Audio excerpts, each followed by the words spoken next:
and get the grades out the mailbox so they wouldn't know that I wasn't in school. You see. Now that's dishonoring my father and mother because it was their commandment that I go to school. Now I have to ask myself, have I dealt with that, and do I do the same thing now with my spiritual parents? Have I learned the lesson yet? Not only that, they say you got a lot of teachers, but you only got a few fathers. Now I can name my three fathers: my natural father and my two spiritual fathers.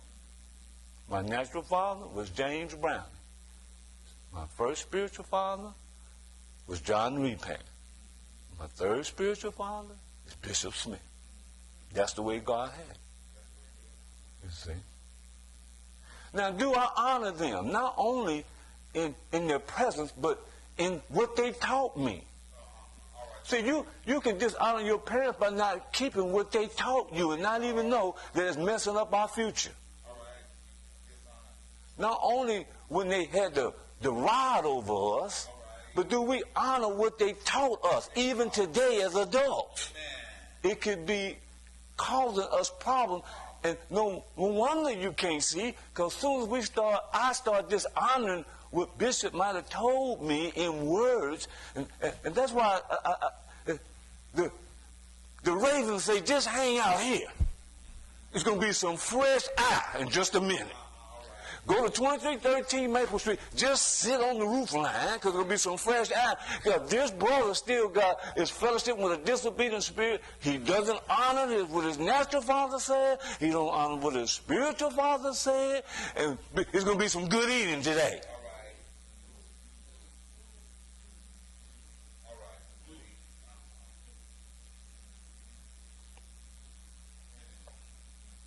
That's why I like the definition I use for practical definition for honor.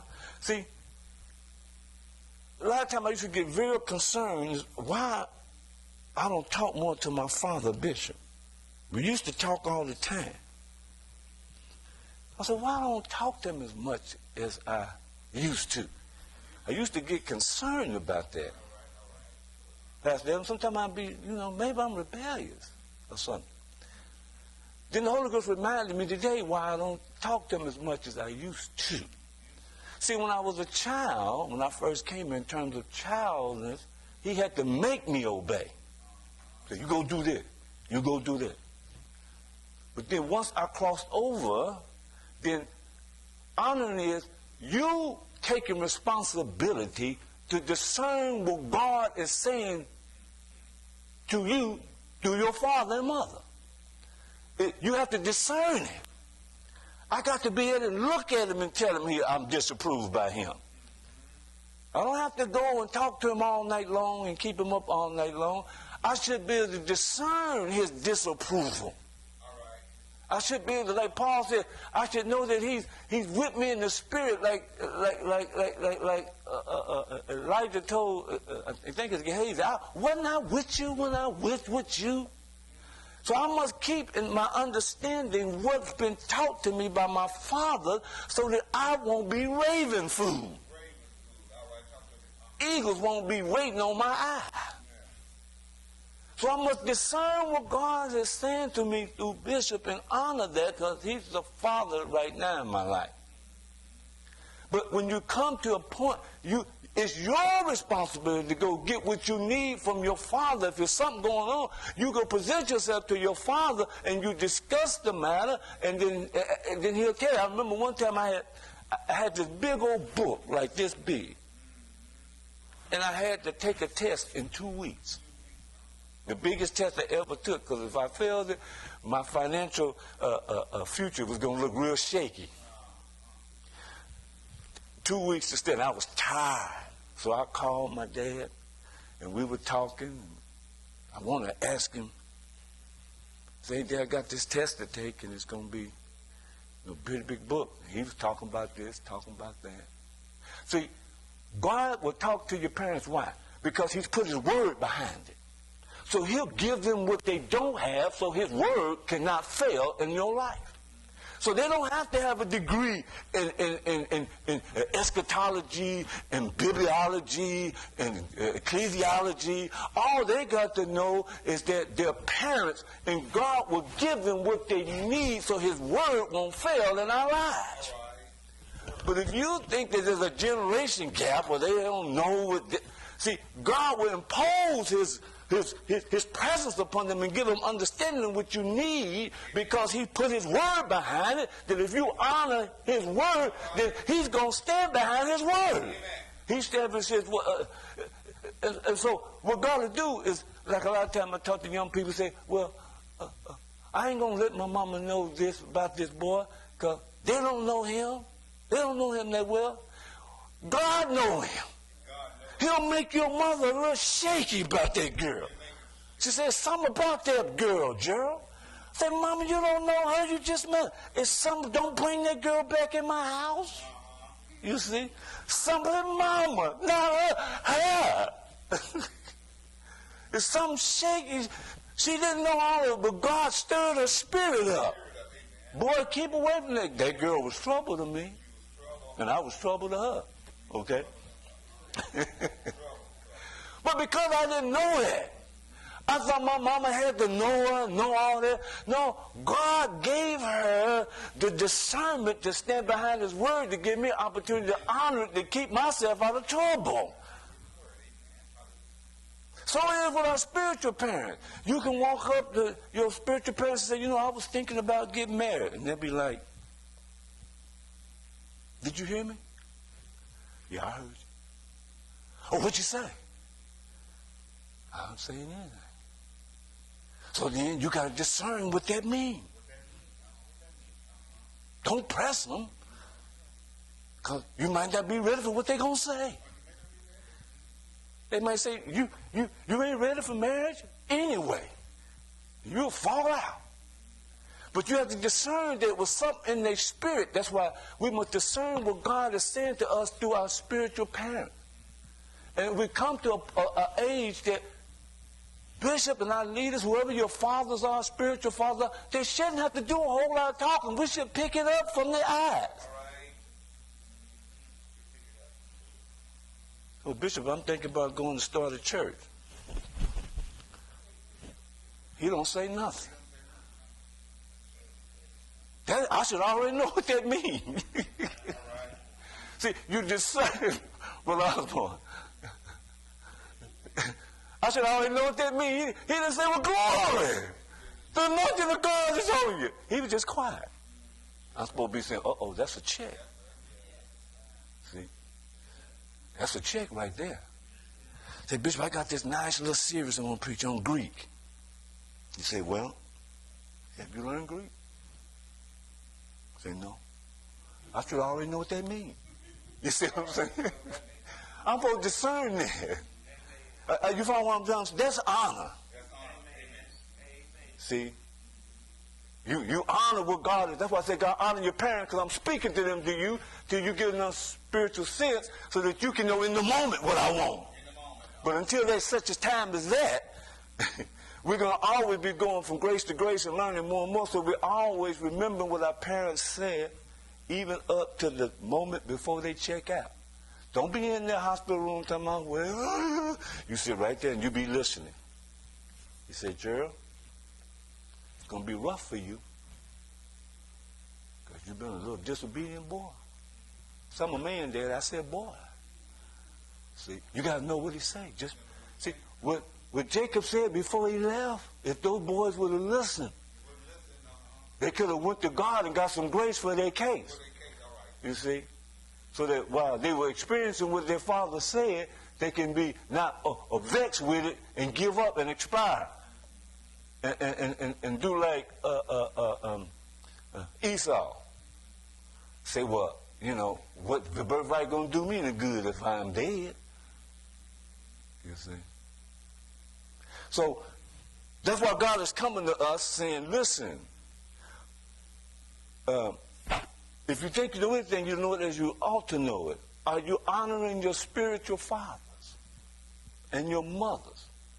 Because if you're not, you're going to be one that's walking around without an eye. That's what the scriptures say. You keep mocking it with your dad and say, yeah, dad, yeah. You know, y'all don't understand. Bishop, y'all got this old religious thing up in here, and, you know. You see. Bishop have to tell me what the word is. It's my responsibility to discern it. I have to discern what God is saying to me through him.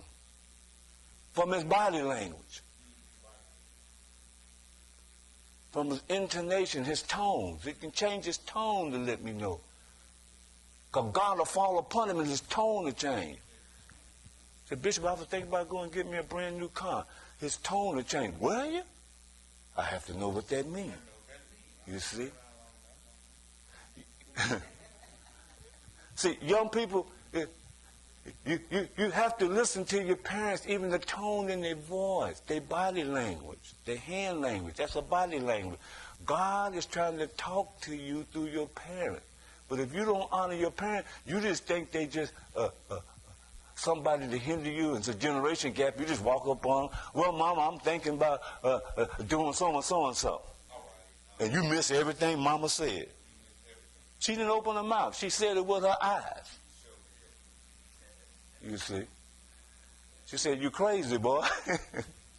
I told my mama, I said, Mama, I'm leaving at 17, and I'm on my way to Hollywood, and I'm going to kick it. She said, where you come from with that? You see. So what we have to do is make sure we're still honoring what our natural parents taught us, because they prepared us for our spiritual parents. I'm actually doing the same thing with my spiritual father here that I was doing with my natural father. The same thing. Same relationship. You see. But if we don't get the lessons of what happened the first time, then we'll come to scriptures that the text is inspired by God, because Bishop wouldn't write anything that wasn't inspired by God. Can I get one amen? Because he got to speak at the oracles of God. He's saying in the house, there's some dishonoring that we're not aware of. It's at a level that is beyond us discerning, and God has to come enlighten us. Do a check. Don't run up on your spiritual fathers any kind of way. Run up on them one way with honor in your mouth. And your spiritual mothers.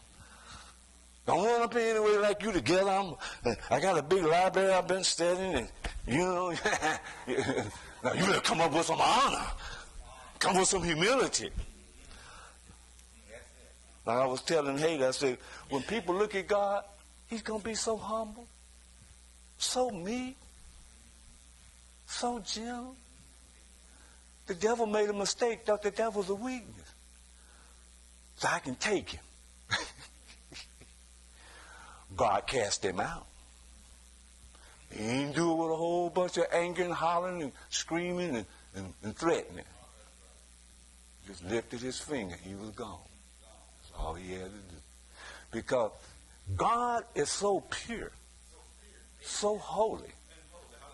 Like you can't stand before a laser beam. If you're not in him, you won't be able to stand before God. His pureness is going to consume them. That's why he said, Moses, get in that rock. You can't look good at me in the condition you in. So God is saying we need to do a check while we run around here strutting and cutting. And some of our problems, it ain't our prayer life, it's our honoring life. Are we still honoring what our parents taught us? And then are we honoring those that in our life? It's our responsibility to discern what God is saying to us, to our spiritual parents and our natural parents. So we can honor them. So that God, by honoring them, then God can get to us what we need to deal with our condition. We don't pray enough. Now we got to get up and honor some. We got to change our mind about our ways. You see. The reason I'm in Arkansas, my daddy sent me here. I didn't want to come. He said, boy, you go to Arkansas. I don't want to go no Arkansas. Son, you need to go. So God gave me saving grace, just enough grace to honor to get me here. so I can get to my next farm. And he looked at me and said, you look like the mad professor. My daddy told me that, Sister Osborne, this is what he told me. He said, you know, if you used to come in my office, I wouldn't hire you. I said, why not, Daddy? He said, because you sit like a sloth. I said, well, that's a kind thing to say. But I had to consider what he said. You see? Then I have to honor it even to today. Make sure I don't walk around and look like a sloth. You see? Don't say, he didn't know what he was talking about. That was a mean thing to say. I'm kind. No, I'm going to honor what he said. You see? So that's the best I can explain today. God's coming to just in me. So Bishop will have to be running behind me. Do you remember what I said? Didn't I tell you not to do that? When I was first here, he had to come and say, didn't I tell you to review Romans? He caught me trying to teach it. I didn't think he was going to be here, but he was sitting in the audience when I looked up, and I was going for it. He stood up and asked me one question, Brother Trail. He said, when did Abraham get saved? Here's my answer. Why don't you come up here and tell us? He said, no, you up there teaching, you tell us. He sat outside my classroom up there while I was teaching, and I can look at him and tell him if what I was saying was right. He didn't have to say nothing. I can look at it. So I messed up. You see? I didn't say that right. I know I did. But I have to adjust myself. Go back and look at it again. I remember one time, it's my last example, he sent me to go work with Sister Washington. And I went to work with Sister Washington, but every day I was around here hanging around Bishop, trying to be spiritual, not knowing you got the honor, authority. So Sister Washington came down and said, look, I'm firing him. Who you sent ain't who he is. I done found him out. So I come downstairs thinking Bishop is going to lay her out. You don't be firing who I send to help you. Bishop didn't say a word. He just looked. I stood and he looked. Then the Holy Ghost told me this. He said, he sent you to do a job and you got sent back. You didn't honor him. He sent you to go help this woman of God and you wasn't up there 2 weeks and here you are back standing beside me. I ought to work you over. I'm thinking he was going to say something to Twilly. Look, Sister Washington, you keep working with him. He didn't say a word. But I discerned through God that I had failed the mission. He sent me to go help. Said, I got a good brother here that's going to help you. Here I come back 2 weeks later. Not dismissed, but fired by a woman of God that's trying to do a work of God, a Phoebe, and I sent my junior son here, and he gonna help you. And I come back, Sister Evans, not come back saying I got the job done. I come back fired. Bishop didn't have to say nothing. Holy God, I picked it up. That's probably the first time he heard me say that. But we're standing right there, and I picked it up. See, if you're willing, God can give you what's in your heart. See, you can have feet that look like they're beaten, but you got to be willing to honor your mother and father in your heart. Your father and mother. It got to be in there. If you're willing, God can take the willingness and work with it and make something real big with it. You see. But if we got that dishonor in our heart and the word going to get out. Just go 2313 Maple. You ain't got to wait long. As soon as he turn that corner, we get him. Come on. You pick it out, and I'll let you eat it this time. Eye juice come out. So what all these birds doing around my house? Say it's eating time. He got a big old eye. It's going to be enough for all of us. save me. Glory to God. Okay, I'm through now. Any more words of life on keeping your eyes? Young people, look at this. Keep your eyes. Joy, listen, y'all keep your eyes now. India, y'all keep your eyes now. Well, Coleman, let's keep our eyes. Amen. We need them. All right. Any words on keeping our eyes?